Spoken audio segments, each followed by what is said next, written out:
저는 오늘 아침 제 인생이 아직 끝나지 않았다는 걸 깨달았습니다.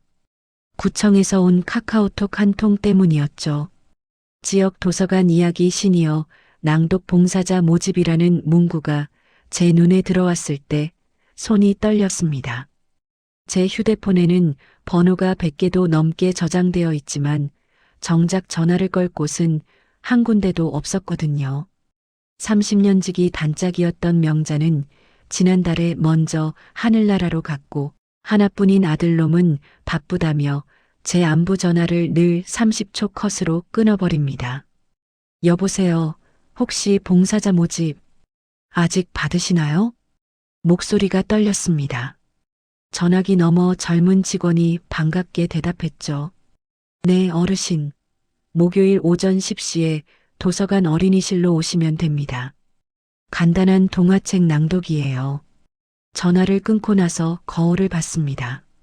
70년을 산 이 주름진 얼굴이 과연 아이들에게 뭘 줄 수 있을까요?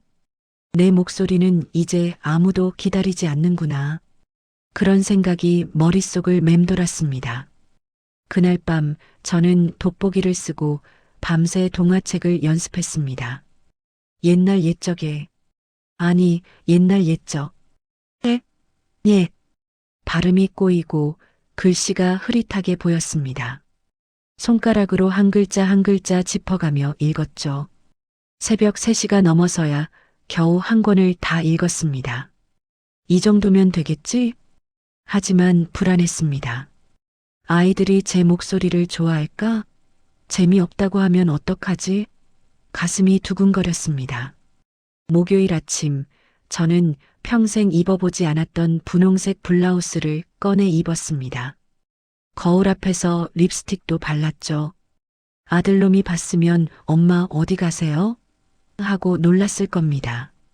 도서관 어린이실 문을 열었을 때 20명도 넘는 아이들이 뛰어다니고 있었습니다. 구청 직원이 저를 보더니 환하게 웃으며 다가왔어요. 어르신 오셨어요. 여기 앉으시고 이 책으로 읽어주시면 돼요. 의자에 앉으니 아이들이 하나둘 제 주변으로 모여들었습니다. 어떤 아이는 제 얼굴을 빤히 쳐다보고 어떤 아이는 친구랑 킥킥거리며 웃었죠. 자, 그럼 할머니가 재미있는 이야기 들려줄게요. 떨리는 손으로 책을 펼쳤습니다. 목소리가 나오질 않았어요. 입술이 바짝바짝 마르고 심장이 입 밖으로 튀어나올 것 같았습니다. 옛날 옛적에 할머니 목소리 안 들려요. 앞줄에 앉은 남자아이가 소리쳤습니다. 더 크게 말해주세요. 아, 응. 옛날 옛적에 목청을 높였지만 아이들은 금방 지루해했습니다. 어떤 아이는 옆 친구와 장난치고 어떤 아이는 핸드폰을 만지작거렸어요. 할머니, 재미없어요. 한 여자아이가 일어서며 말했습니다. 저 화장실 갈래요. 다른 아이들도 하나둘 자리를 뜨기 시작했죠. 구청 직원이 황급히 아이들을 붙잡았지만 교실은 이미 아수라장이 되어버렸습니다. 손바닥에 땀이 흥건히 고였습니다. 구청 직원이 뽑아준 대본이 땀 때문에 축축하게 젖어 들어갔죠. 그냥 지금이라도 화장실 간다고 하고 도망칠까? 역시 나는 안 되는구나. 이런 건 젊은 사람들이 하는 거지. 늙은이가 무슨. 죄송합니다. 제가 부족해서 저는 책을 덮고 가방을 집어들었습니다. 도망치듯 자리를 뜨려는데 누군가 제 분홍 블라우스 소매를 꽉 붙잡았습니다. 할머니, 고개를 숙여보니 구석에서 혼자 블록을 맞추던 아이 하나가 울먹이며 저를 쳐다보고 있었습니다. 커다란 눈에 눈물이 그득그득 고여 있었어요. 이거 우리 엄마가 제일 좋아하던 책이에요. 아이가 떨리는 손으로 제 동화책을 가리켰습니다. 엄마가 아파서 병원에 있어요. 제발 읽어주세요, 할머니. 가슴이 철렁 내려앉았습니다. 아이의 작은 손이 제 옷을 놓지 않았어요. 그 손이 얼마나 간절한지 제 심장까지 느껴졌습니다. 저는 천천히 다시 앉았습니다. 가방을 내려놓고 아이의 손을 꽉 잡아주었죠. 그래, 할머니가 읽어줄게. 이리 와서 앉아봐. 아이가 제 무릎 옆에 쪼그리고 앉았습니다. 다른 아이들은 여전히 시끄럽게 떠들고 있었지만 저는 그 아이만 보였어요. 책을 다시 펼쳤습니다. 이번엔 대본을 보지 않았습니다. 그냥 제 마음 가는 대로 아이의 눈을 보며 이야기하기 시작했죠. 옛날 옛적에 너처럼 용감한 아이가 있었단다. 목소리에 힘이 실렸습니다. 그 아이는 엄마가 많이 아파서 슬펐지. 하지만 울지 않았어. 왜냐하면 알고 있었거든. 엄마가 빨리 나으려면 자기가 씩씩해야 한다는 걸. 아이가 눈물을 뚝뚝 흘리며 고개를 끄덕였습니다. 그 아이는 매일 혼자서도 밥을 잘 먹었고 숙제도 잘했어. 그러면서 매일 밤 하늘의 별을 보며 빌었단다. 엄마, 빨리 나와서 돌아와. 라고. 신기하게도 시끄럽던 교실이 점점 조용해졌습니다. 한 명, 두 명, 아이들이 하나둘 제 주변으로 모여들기 시작했어요. 할머니, 그래서 엄마는 나았어요? 한 남자아이가 물었습니다. 응, 나았단다. 그 용감한 아이의 마음이 하늘에 닿았거든. 저는 아이들의 얼굴을 하나하나 바라봤습니다. 모두 숨을 죽이고 제 이야기에 귀 기울이고 있었죠. 그리고 엄마가 돌아왔을 때 제일 먼저 한 말이 뭐였을까? 뭐예요? 아이들이 일제히 물었습니다. 우리 아가 엄마가 없는 동안 정말 잘 견뎠구나. 너는 세상에서 제일 용감한 아이야. 라고 말했단다. 울먹이던 그 아이가 제 손을 더 꽉 잡았습니다. 따뜻한 온기가 느껴졌어요. 그날 이후 저는 매주 목요일마다 도서관에 갔습니다. 처음엔 어색했던 아이들도 이제는 제가 오면 환하게 웃으며 달려왔어요. 할머니, 오늘은 무슨 이야기 해줄 거예요? 할머니, 저 지난주에 시험 100점 맞았어요. 할머니, 우리 엄마가 할머니 보고 싶대요. 아이들의 목소리가 제 귓가에 쟁쟁했습니다. 이 나이에 이렇게 많은 사람들이 저를 기다린다니 믿기지 않았죠. 어느 목요일 오후였습니다. 집에 돌아와 화장을 지우고 있는데 초인종이 울렸어요. 누구세요? 엄마, 나야. 아들이었습니다. 깜짝 놀랐죠. 아들놈이 평일 낮에 집에 올 리가 없었으니까요. 무슨 일이야? 어디 아프니? 문을 열자 아들이 심각한 얼굴로 서 있었습니다. 엄마, 요즘 어디 다니세요? 응? 왜? 매주 목요일마다 화장하고 나가시잖아요. 혹시 어디서 이상한 사람 만나시는 거 아니에요? 무슨 소리야, 너? 요즘 노인 대상 사기가 많다고. 엄마, 혹시 돈 빌려달라는 사람 없었어요? 황당했습니다. 아들놈이 절 의심하고 있었던 거죠. 아니야, 그런 거 아니고. 그럼 뭔데요? 왜 매주 같은 시간에 나가세요? 설명하려 했지만 아들은 이미 믿지 않는 표정이었어요. 엄마, 내일 제가 따라가도 돼요? 어디 가시는지 확인 좀 하게요. 그래, 그래라. 더 이상 말리지 않았습니다. 어차피 숨길 것도 아니었으니까요.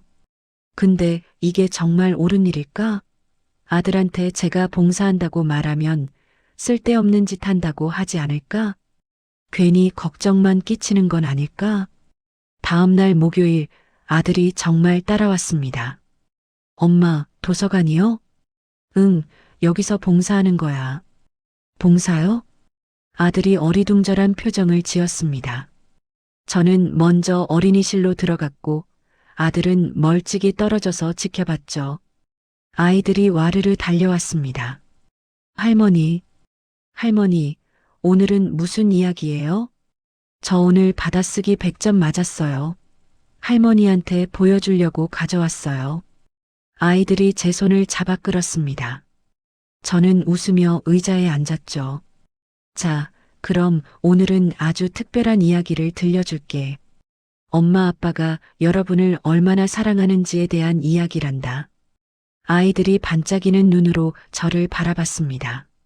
저는 천천히 입을 열었어요. 옛날에 한 엄마가 있었는데 매일 밤 잠들기 전에 아이 이마에 뽀뽀를 해줬단다. 사랑해, 내 아가. 라고 말하면서 우리 엄마도 그래요. 한 여자아이가 손을 번쩍 들었습니다. 그치? 그런데 말이야, 어느 날 그 아이가 엄마한테 물었대. 엄마, 왜 매일 뽀뽀해줘요?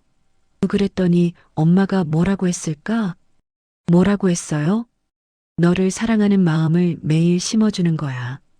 그러면 내가 커서도 그 사랑을 잊지 않을 거야. 라고 했단다. 구석에서 또 그 아이가 눈물을 글썽이고 있었습니다. 엄마가 병원에 입원했던 그 아이요. 저는 그 아이를 불렀죠. 민수야, 이리 와봐. 민수가 천천히 다가왔습니다. 민수 엄마는 지금 어때? 많이 나아졌어요. 다음 주면 퇴원하신대요. 정말 다행이다. 민수가 용감하게 잘 견뎠으니까 엄마가 빨리 나은 거야. 민수가 활짝 웃었습니다. 그 웃음이 제 가슴을 따뜻하게 만들었죠. 그때 문이 조용히 열리는 소리가 들렸습니다.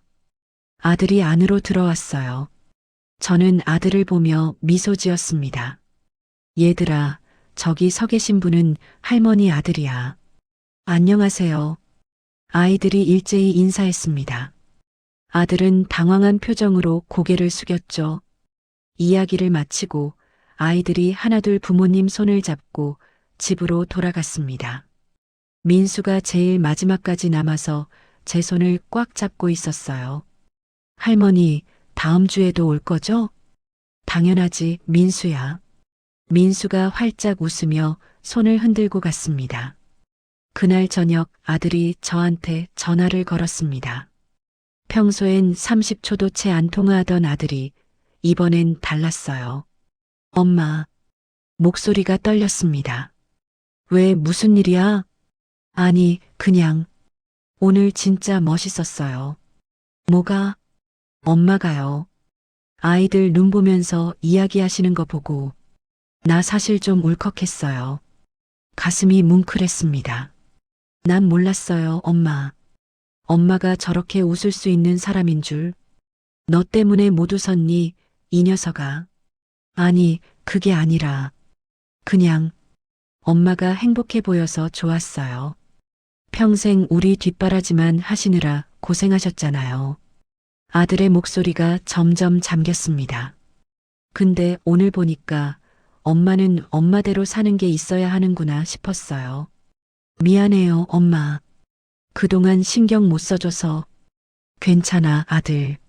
앞으로 자주 전화할게요. 그리고 다음에 또 갈게요. 엄마 봉사하시는 거 보러. 그래, 고맙다. 전화를 끊고 나서 저는 한참을 멍하니 앉아 있었습니다. 창밖으로 노을이 지고 있었어요. 붉게 물든 하늘이 참 아름다웠죠. 70평생 저는 늘 누군가의 엄마였고 누군가의 아내였습니다. 제 이름을 불러주는 사람은 없었어요. 하지만 이제는 달라졌습니다. 매주 목요일마다 20명이 넘는 아이들이 할머니라고 저를 부르며 달려옵니다. 제 목소리를 기다리고 제 이야기에 귀 기울이죠. 늙는다는 건 입을 닫는 게 아니었습니다. 더 따뜻한 이야기를 들려줄 준비가 되는 과정이더군요.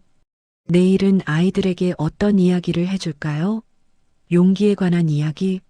아니면 가족의 사랑에 관한 이야기? 벌써 잠이 오질 않네요. 가슴이 두근두근합니다. 제 목소리가 누군가의 보물이 될 줄은 정말 몰랐습니다. 그리고 그 보물이 다시 제게 돌아와 제 인생의 가장 찬란한 계절을 만들어줄 줄은요.